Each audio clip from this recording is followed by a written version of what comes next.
How's it going, everyone? And welcome to The Mat Return, the Daily Collegian's new Penn State Wrestling podcast. I'm your co-host, Zach Allen. And I'm Kaleb Boyer. And what better day to start off the podcast with, Penn State Wrestling's first media day happened today. We'll talk about that, the new transfers, some of the new NCAA rule changes, and then even some season predictions. And then we'll end off with our fan discussion section later on. So Kaleb, we got to talk to pretty much the whole starting lineup, including the two of the new transfers, Aaron Nagao and Mitchell Messenbrink. What were your original thoughts from today? Well, first off, obviously Aaron coming back from an injury, he seems pretty confident. Kale seems pretty confident that he's going to be ready to go. They said he's going to wrestle this month. That's really good news. So he should be good to go for most of the season, I would assume. Messenbrink, obviously competing with Facundo at 165 for the starting role. So getting him instead of Facundo, I felt like was kind of telling that maybe he might be the starter, despite Facundo being ranked, I believe, number 14 right now. So we'll see. Yeah, and I think when you look at the roster as a whole, including those transfers, it's usually when a school would lose wrestlers the caliber of Roman Bravo Young and Max Dean, it's, there might be a little bit of a drop-off, and you certainly don't expect the roster to get better. But I think that's what happened this offseason. They get out and grab Aaron Nagao and Mitchell Messenbrink and Bernie Truax, who was a 3-time All-American, on top of that all. And that basically fills the void of Max Dean and Roman Bravo Young. And like you said, adds another level of competition to the middle of the lineup at 165. And I think, obviously on top of that, you have Carter Starachi returning, Robbie Howard coming back from injury, and, just the rest of the crew coming off the offseason. I mean, I might put it out there right now. Could this be maybe Penn State's best team? There's certainly a case for it, obviously. They have 10 guys that I think will probably all go to nationals this year. They're all ranked. Obviously. Even if Messenbrink starts over Facundo, I definitely think that he can get to nationals. What we should really be asking is whether or not all 10 of them can All-American. That's definitely in the cards. Yeah, and again, I think the last time, correct me if I'm wrong, last time a school has had 10 All-Americans was 2001, that Minnesota team that won the national title. And in 1997, Iowa set the all-time NCAA tournament record at 170 points. I think that's certainly in reach, and especially when you look at Bernie, he's a guy that's All-American at 174, 184, and 197, and last season he was kind of wrestling up in weight, and now he's back down, probably where he's more comfortable. And, I just noticed a lot of shift kind of in weight classes. Carter Starachi talked about cutting weight, trying to get down to 174. Aaron Brooks obviously moved up to 197. Even Greg Kirkfleet, he moved down 10 pounds. It just feels like it's a totally different roster. So I think that is in the cards. And I think another thing to watch out for, too, is the new rule changes this offseason. The NCAA approved 3-point takedowns instead of the traditional 2-point, 3-point near falls, and, they kind of changed the riding time rules a little bit, maybe hoping for something more offensive. I guess, what are your thoughts on that, and how do you think that'll affect Penn State? Well, first off, I don't think people should necessarily be worried because Coach Kale seemed like he was very happy with the rule changes. He really enjoyed them. But my first thought was maybe someone like Greg might struggle with a new system because he's not like a takedown heavy sort of guy. But it goes both ways. It goes both ways. So obviously, it might not make as big of a deal as we think now, but I definitely think that overall Penn State's going to have more tech falls. I think I would see more bonus point victories, I'm sure. Yeah, I don't think it'll probably hurt any of their roster. I think, like you said, it'll just allow them, like Mitchell said today, he was like,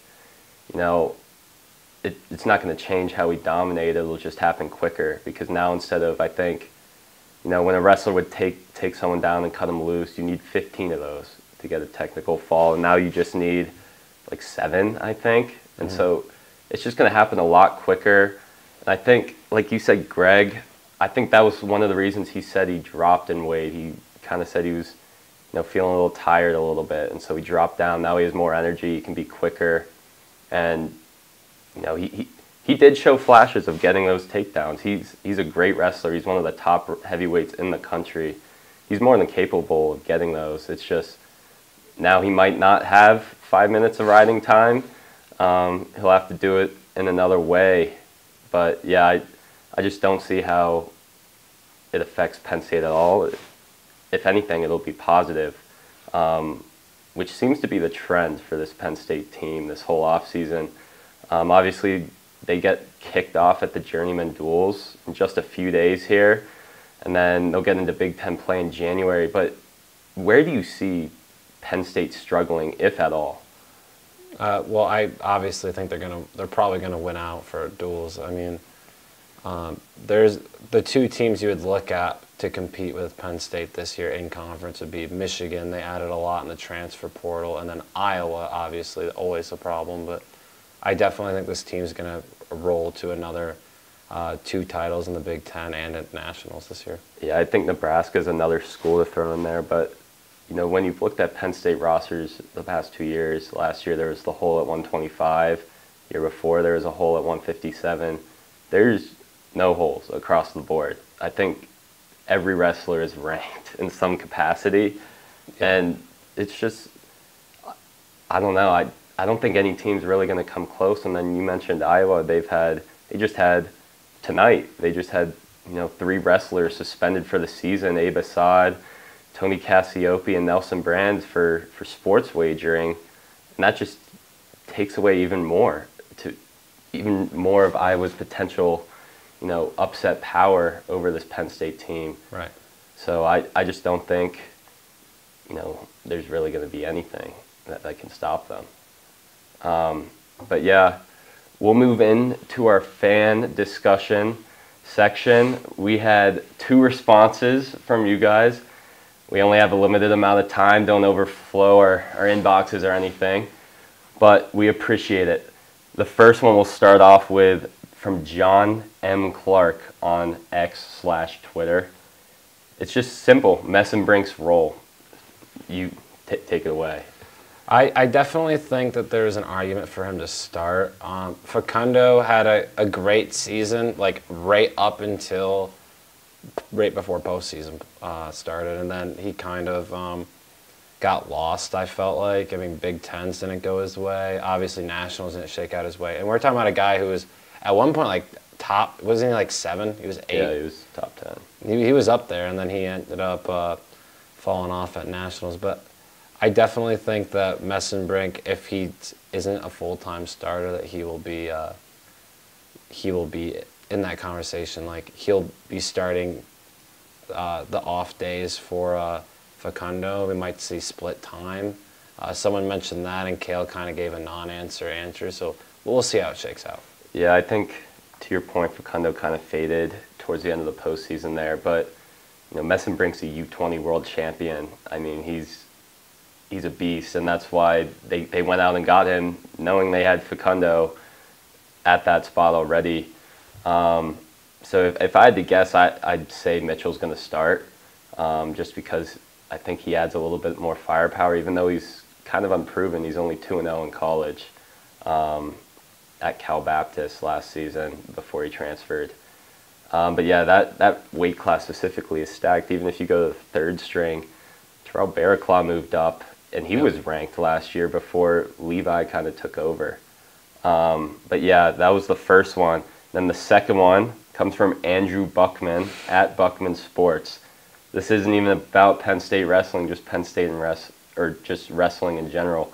What's the easiest way for someone to learn the rules of wrestling? Oh, well, they're all changing this year, so that's, I guess, just watch. I mean, that's probably the easiest way. It's kind of trial and error. That's definitely how I learned about wrestling myself, is just you kind of got to jump in the deep end. Yeah, what I'd say to Andrew is this is, like you said, kind of the best year to do it. I think everyone's really adjusting to the rules. But to your point, I think watching is the best way. When I first started covering this beat, I never wrestled anyone outside of my brother in the living room. So it's definitely just by repetition. Or I mean, you could take a wrestling class, I guess, and just learn the rules. But yeah, nothing really substitutes for actually watching the sport. If you have something you want us to discuss, you can either look us up on Twitter or at the Collegian's wrestling account. That's all from us. Wrestling season is upon us. Our coverage will get started, starting with the Journeyman Duels in a few days here, and then continue all the way through the season until March. And yeah, if you want to follow along, follow our stuff at psucollegian.com. Peace.